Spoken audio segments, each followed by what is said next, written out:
And welcome back to another CBB Talk with your boy, Will Dickinson. We're here to recap the great Tuesday slot we had, some Monday action. And I didn't make an episode yesterday because there was no Wednesday action. The Wednesday action was shit. It was a shitty Wednesday for the sport of college basketball. So we took a day off. We're back here on the Tuesday. And let's talk about some movement. Let's talk about some headlines. First headlines was the Champions Classic. We're going to dive deep into it, but I got Michigan State out of my top 25. I know. My team that I had ranked 4th in the preseason is now out of my top 25. It's crazy. I mean, this is, I don't think I couldn't have expected this to happen. Obviously, James Madison beat someone the first game of the season at home. Crazy. They're shooting 16% for three, which is 359th at the time of the game ending. It's just, this team is just, the offense is not clicking right now. Tyson Walker has been the only dude to really give him consistency on the offensive end. AJ Hoggard started off terrible. Malik Hall showed flashes in that Duke game. But they haven't been using the freshmen a lot, and I think they're figuring out the rotation still. And there's no doubt in my mind this team will be back in the top 25, an Izzo-led team I always expect to be good. And last couple years, they haven't been themselves. And I expected this team to be elite. They're in my Final Four preseason. They're in my preseason Final Four. And right now, they're kind of failing those expectations. But I do believe in this team to get back. Again, a tough game against Duke. We can dive into that a little bit. Kansas is now my number 1 team in the nation. They were on Monday. They confirmed it with a win over Kentucky, but I do not drop Kentucky after that loss. The other team that I have 2 new teams in. The other team that dropped out besides Michigan State was Villanova after a shocking upset to Penn. My 2 teams I have in the top 25 now is San Diego State returns to number 24. Even though they did lose to BYU, they're in the top 25. And number 23 now is the Michigan Wolverines. On Monday, got a huge win in Madison Square Garden, a road game against St. John's. A very impressive showing for Michigan, a team that I was not high on, did not think was going to be good this year. And they have proved me wrong, and they're playing amazingly. Doug McDaniels, he's a baller. Looking super good this year. Olivier Aquanu. I cannot pronounce this dude's name. I will get it one day. He's looked very, very good for Michigan. And again, this is just a team I didn't expect to be that good. And then the Mari Burnett, like the transfer from Alabama, has looked good. Yeah, Nakwaha. Dude, I give up. They look good, and they don't have, oh my God, they don't have their coach right now. Oh my gosh, they don't have their coach. God. I didn't search this up. I promise I was about to. Juwan Howard. They don't have Juwan Howard on there. Rick Pitino's team just a little underwhelming. They got a win today against North Texas. I believe they're playing in the Myrtle Beach Invitational or the Charleston Classic. Both those tipped off today, so we're entering MTE season. Your boy's excited for some MTEs. Next week, we're going to, I believe, on that Monday morning, because I will be here Monday morning, we're going to be diving into the MTEs. Because I did not have school all of next week, so episodes will be coming. Thanksgiving weekend is great for college basketball. MTE season, Maui's field is unbelievable this year. So is Battle for Atlantis and some other smaller MTEs. But I'm really excited for that. St. John's got a nice win though today. But that was really it for Monday. Miami survives against FAU. I still have Miami ranked number 13th. In the poll, so in my personal poll, Purdue dominant. They're ranked 2 in the nation. Zach Edey looks better than ever. But that was really all the Monday action because we really talked about the Tuesday slot. The Tuesday slot was unbelievable. This 2 days ago. Now, I want to do an instant reaction, but it's just tough when you got school and love, work you're doing, going into this Thanksgiving break. I'm going to James Madison tomorrow, college game day. Very excited going to the James Madison basketball game tomorrow, so that's gonna be cool. Yeah, it's just gonna be super fun.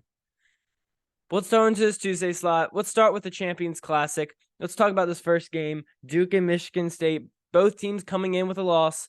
And Duke ends up getting the win, 74-65. And the main story of that game was Caleb Foster, the freshman who scored 0 points in their last game against Arizona. Their lowest rated 5-star that they had coming in. Puts 18 off the bench here, makes 4 out of 5 threes, 7 for 8 from the field in 29 minutes. So I have a good friend that's a Duke fan, and he was talking about Caleb Foster preseason. He was saying he's their best freshman. And I was like, okay, we'll see. I'm not sure who's getting that 5th starting spot. They gave it to Jared McCain. And Foster's proven that he's really, really good. Came in there with so much confidence. A good shooter from a Duke team that's struggling to shoot the 3. The rest of the team only made 2 in this one. Jared's struggling right now. I think that Jared's going to be good. A guy that I've watched throughout high school, Jared McCain, only 16 minutes in this one. So I wonder if Caleb Foster will end up taking over his starting spot. We'll see. I believe their next game is Friday. But yeah, big game for Duke. I mean, Flip's just so consistent out there. It struggled from the field in this one, but you can just see the gravity takes up there. Mark Mitchell had 13 a lot from the line that game. Proctor had a better game. Still was a little inefficient there, but 6 rebounds, 6 assists. Very good for Tyrese Proctor. Roach, Roach was really just the leader out there. I mean, Proctor played damn near every minute. Jeremy Roach was out there 30-plus minutes, so they rely on those 3 guys a lot. Ryan Young had really good minutes there, 23 there, and they're still trying to get in some Sean Stewart, Jalen Blake's action. I think this lineup can run 5 deep or 9 deep. Could be 10. But they showed that they can have different guys step up, and they don't have to rely on Flip and Proctor and Roach to do all their work offensively. And I love that showing from Caleb Foster. And John Shire needed the win. He got it. I got him ranked 11th. I think I had him 1 preseason. I dropped him to 11. I gotta respect losses. I have to. It's more of a power rankings list than who's the best team, because I think Duke talent wise is the best team in the nation, and if they can put all that talent together, it's gonna be scary. But the main concern right now is Michigan State. Again, I trust in Izzo, but the shooting right now is a real problem. Look, Tyson made 3 for 5, and Malik made 2 for 4, and they made 6 threes as a team, which was their most all year. But their offenses are stale. Only 20 points in that first half. The second half, they definitely got together a little bit more. But they just don't get to the line. They got way out free throwed by a lot by Duke there. And, some could say rest, but I don't know if it really is the rest. I mean, the freshmen only combined for 24 minutes, which I think they need to get more involved there. You're playing like a Holloman more than Jeremy Fears. Jeremy Fears' potential is way greater than Holloman's. I mean, AJ Hogarth's he hasn't been good stuff this year. 1 for 8 in this game. They're figuring out that center. I think Xavier Booker could get more running. I just don't know. Izzo's not putting the freshman in early, and they've struggled. So I want to see if he's going to adjust. I think Sparty will be fine right now. I think right now they're playing as the 4th best team in the Big Ten, behind a team like Michigan and Illinois, who we'll get to, both those teams. But look, we already talked about Michigan. We'll talk about Illinois a little bit, but I think Michigan State's going to be good. A team that had going far, and this was a game that I could have thought could have been the national championship coming in this game. These are 2 of my Final Four teams, Duke, Michigan State. My other preseason Final Four teams were Marquette and Arkansas. Marquette and Arkansas, Duke, and Michigan State will be my 4 preseason Final Four teams. One of them is now out of my rankings and has a under 500 record, but I expect better. The other Champions Classic game, was, of course, Kansas and Kentucky, and this one was the better watch by far. Both teams scoring in the 80s there. And in watching this game, you had to think that Kentucky was winning it.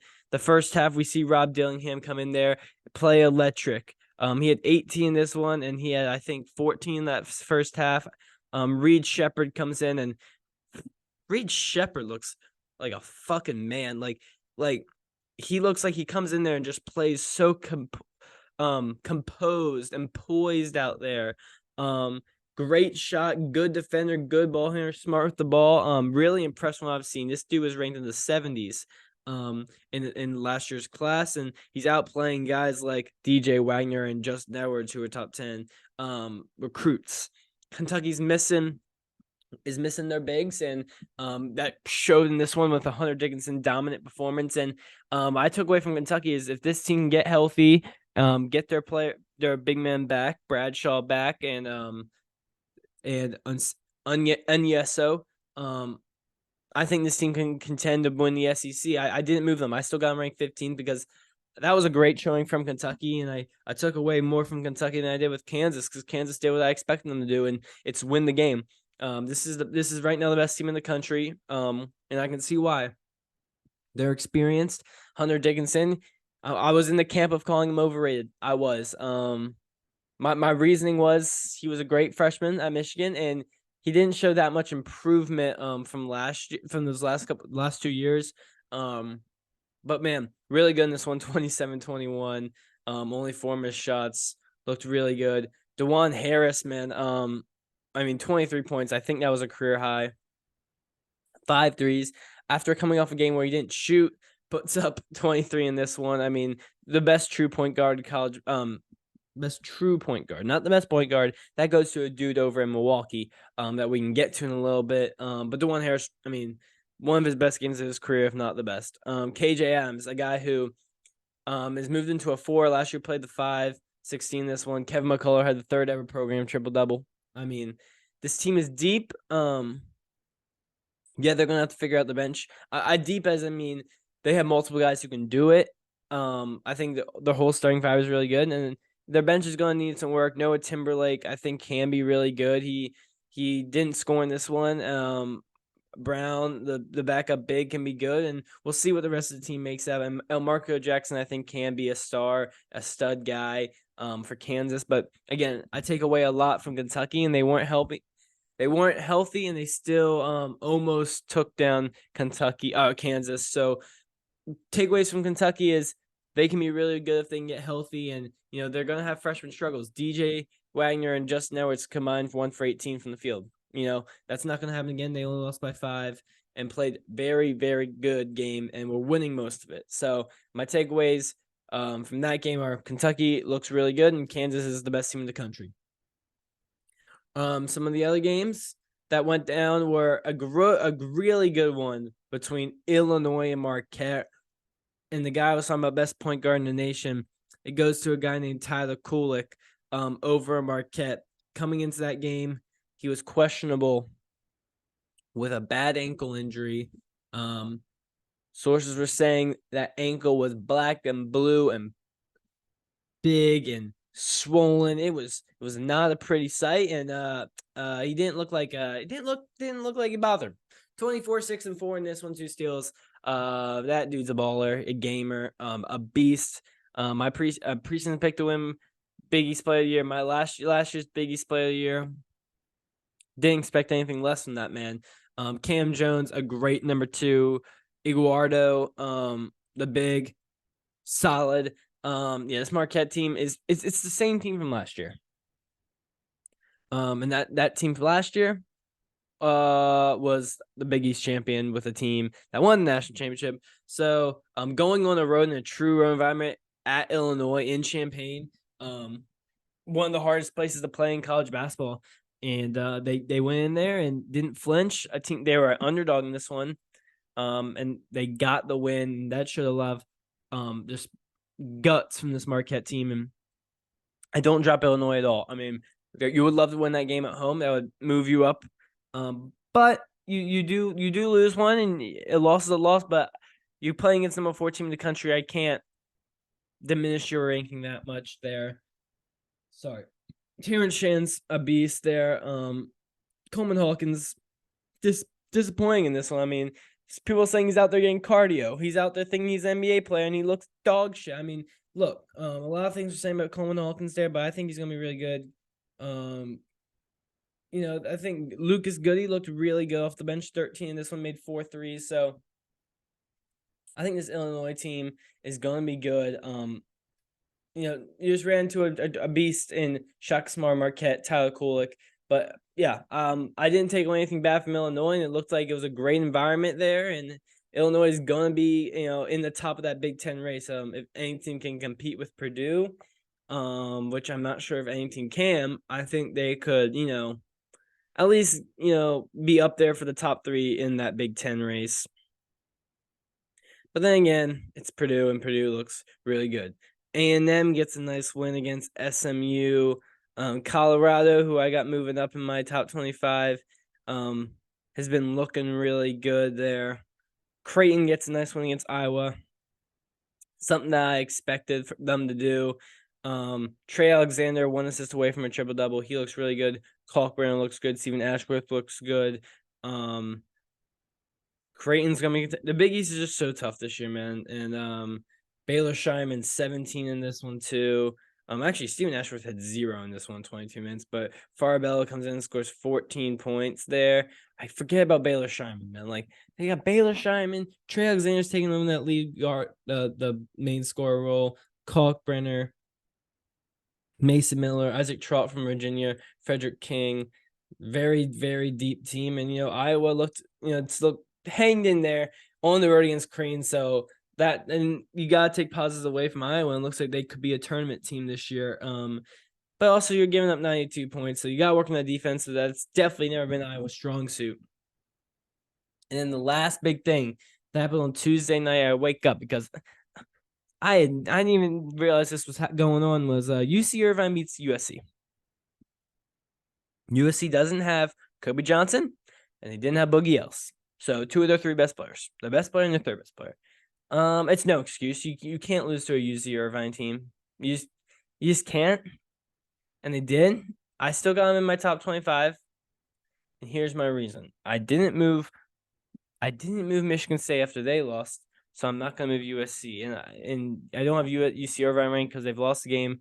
And USC didn't have their 2 best players. Completely different circumstance there.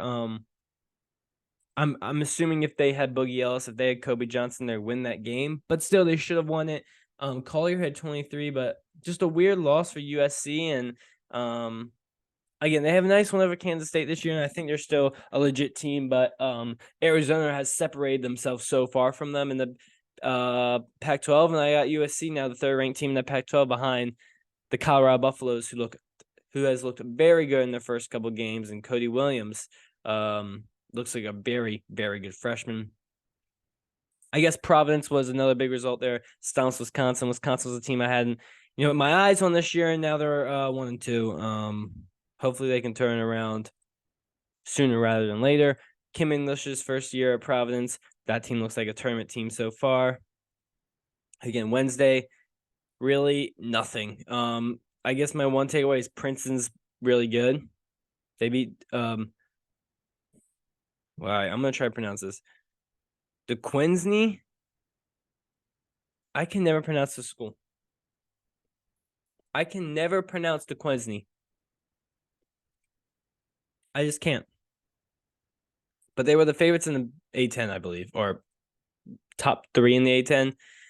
Princeton's 3-0 with 2 road wins and a neutral win against Rutgers. So they're on my eye for the top 25. Trust me, they are.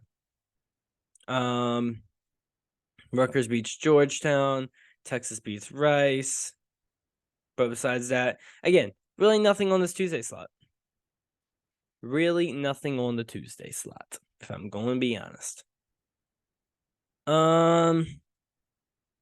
LSU is playing Dayton right now in the Charleston Classic, the Myrtle Beach tournament. Gone on with a Vermont win over Charleston. St. John's ends up beating North Texas in the Charleston Classic. St. Louis beats Wyoming. These are games that happen today. We gain daytime basketball with these NTEs, which is always fun. Again, not really any great games tonight either. A slow Thursday time. We got Missouri going at Minnesota. That'll be a tough one. Darson Garcia's looked quite good. Auburn Notre Dame should be a Auburn win. Auburn's still a good team even though they lost to Baylor. That was a game they easily could have won. Utah goes and plays against sorry.